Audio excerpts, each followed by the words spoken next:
Hello everyone, welcome to Across the Balkans. I'm Nafisa Latic, great to have your company. Albania, Croatia and Kosovo have signed a military alliance agreement to foster closer cooperation among their countries in the field of defense and security. They say their similar concerns have brought them together. Well, these include security risks in Southeastern Europe, especially in the context of the Ukraine war. The deal sparked strong reactions from Serbia, as it also includes support for Kosovo's NATO aspirations by member countries Albania and Croatia, a move Serbia firmly opposes. As more countries, including Bulgaria, are likely to join the deal, Belgrade is accusing its neighbours of taking steps that undermine regional stability. We'll ask Kosovo's Defence Minister Ejup Maqedonci about Serbia's comments and the importance of this pact for Kosovo in a moment. But first, this report from Adem Amunu. A new defence pact among Albania, Croatia and Kosovo has sparked a new diplomatic dispute in the Balkans, potentially altering the region's security trajectory. The agreement focuses on bolstering each country's military industries, increasing joint education, training and exercises, countering hybrid threats, and supporting Euro-Atlantic integration. Croatia's defence minister is suggesting that it could expand to include Bulgaria. In a fragile security environment, we share a common assessment of threats. Our commitment to strengthening defence capabilities is stronger than ever. However, the pact has become a sticking point for neighbouring Serbia, whose president, Aleksandar Vučić, called it a trigger for an arms race. In a recent meeting with NATO chief Mark Rutte, Vučić also raised concerns that it violates the 1996 agreement on sub-regional arms control, signed as part of the Dayton Peace Accords. It was established to reduce the number of arms and weapons to the level agreed to between Bosnia, Croatia and Serbia. Mogu da potpisuju sporazume sa kim žele, ok? Pa ako mogu, onda je dobro da nam kažu da su ukinuli sporazume koji su potpisani. Dobro je da nam kažu da više ne postoji nikakva subregionalna kontrola naoružanja. Okay. Otvorili su trku za naoružanjem u našem regionu. To je za nas teška situacija, svakako ne laka, ali smo razumeli njihovu poruku i sačuvat ćemo svoju zemlju. Odvratiti ih i uvek uspešno odbraniti od svakog potencijalnog agresora, čak i ovako moćnog. Because Albania and Croatia are NATO members, the arrangement deepens Kosovo's security ties within a NATO-aligned framework, even though it's not a member. With Serbia's long-standing refusal to recognise Kosovo's independence and territorial integrity, this could add to an already fragile and tense situation. Meanwhile, Serbia and Hungary are reportedly in talks to form their own military alliance. Serbian Foreign Minister Marko Đurić confirmed negotiations are underway. He said the pact would enhance his country's independence and strengthen bilateral ties. As more European countries increase investment in their defences, the agreement between Albania, Croatia and Kosovo has drawn interest beyond the Balkans. I think that it would be good also to see how we can enhance the cooperation in the defence field. We will, of course, work with the Ministry of Defence. Through Balkan countries, it appears NATO's commitment to Kosovo's sovereignty and territorial integrity is being reinforced. But more significantly, greater moves are being made to respond to potential security threats from countries like Russia amidst its aggression against Ukraine. And this could open the way to broader geopolitical shifts in the region and beyond. Adem Amunu, Across the Balkans. And Defence Minister of Kosovo, Ejup Maqedonci, is with us in an exclusive interview for Across the Balkans. Thank you so much, Minister, for your time for us. Thank you from your side.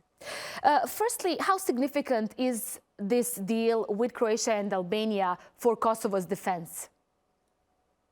In Kosovo, we see less, we can say, the joint declaration and the agreement very important for Kosovo, as it is important also for Croatia and Albania itself.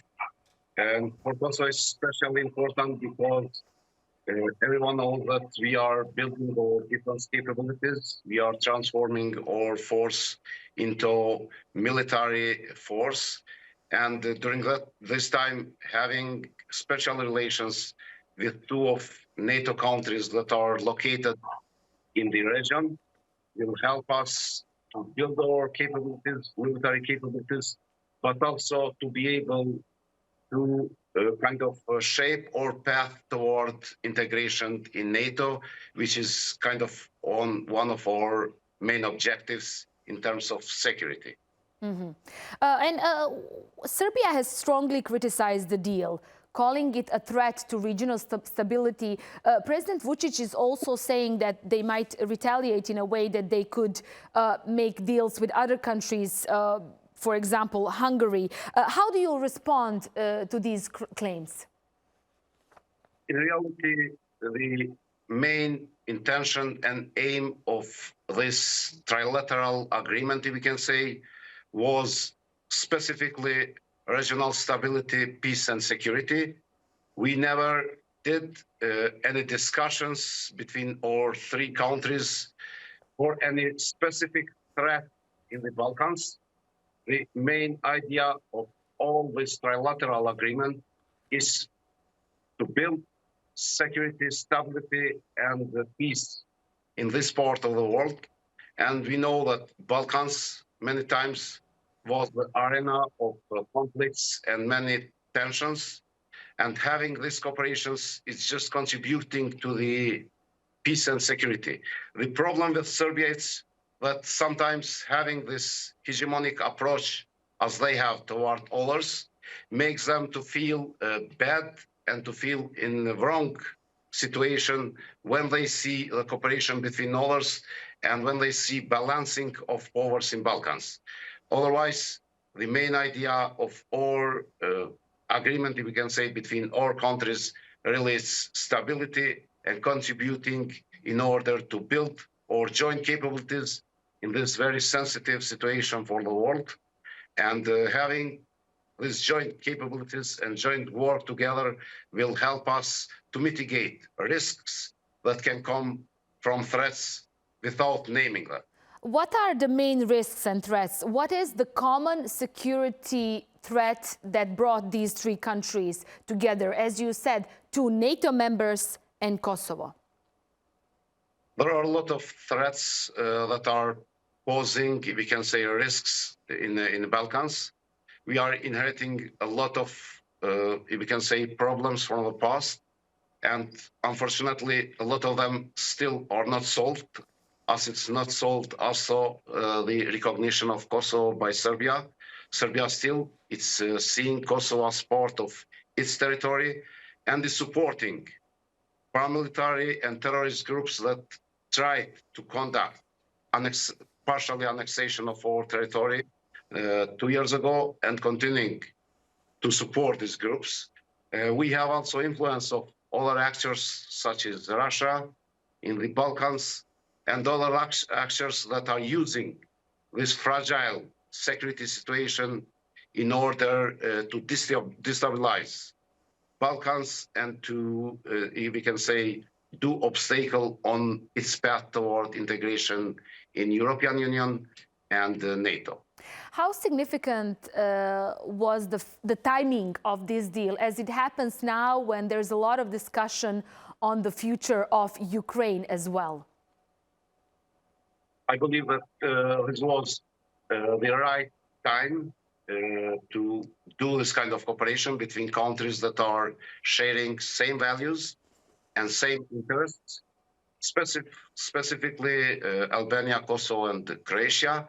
We have a very long, we can say, in our history, very long cooperation together.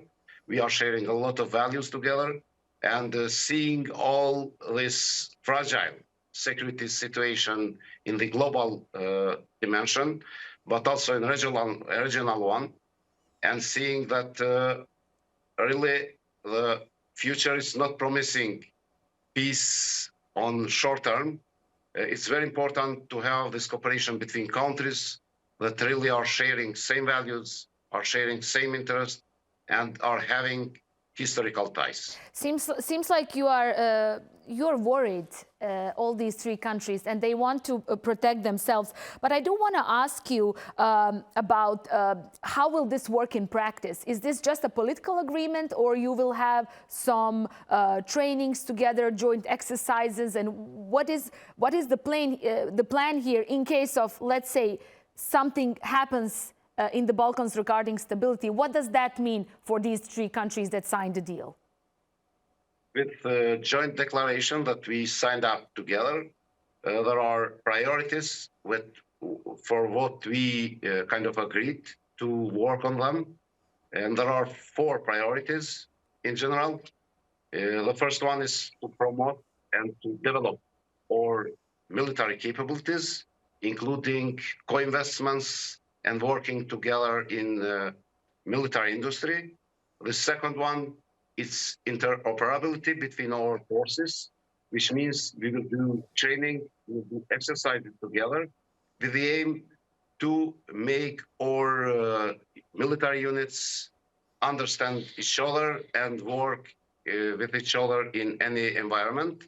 Normally, the third one has to do mostly with countering hybrid threats and countering risks that can pose for our region. And we will cooperate together by sharing intelligence, but also by working together in order to mitigate risks that can come due to hybrid threats and other means that different actors can use in order to destabilize the region.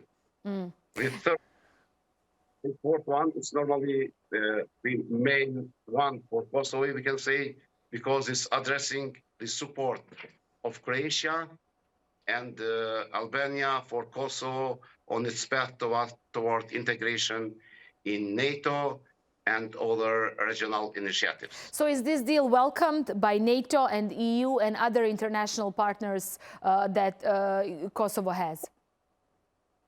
For this joint declaration, we had discussions 1 year ago with 2 ministers. I had the first discussion with Minister of Defense of Croatia when I visited Croatia last year, and then we continued with Minister of Defense of Albania. And the idea was to work and to draft all this joint, we can say, declaration with all priorities. And during all this time, whenever we had opportunity to meet any NATO official or any international partner, we informed them that we are moving toward a joint declaration that will really have the intention to enforce the stability and security in Balkans. Mm-hmm. And there are some talks that Bulgaria might join this deal as well. Any other countries that you are considering? We will be open for all countries that are sharing same values as we do and normally are sharing same interests. Bulgaria was the first one that had discussions as I had information with Minister of Defense of Croatia. And we will continue with other regional partners, also those who are really interested to move together with us on the path of building our defense capabilities, but always whenever it's this possible and whenever it's this with countries that are sharing same values and interests with us. Right. I want to ask you also about the cooperation with Turkey. I mean, Turkish troops have been part of KFOR since 1999. Tell us more about how this cooperation evolved and where is it now? What has been done now?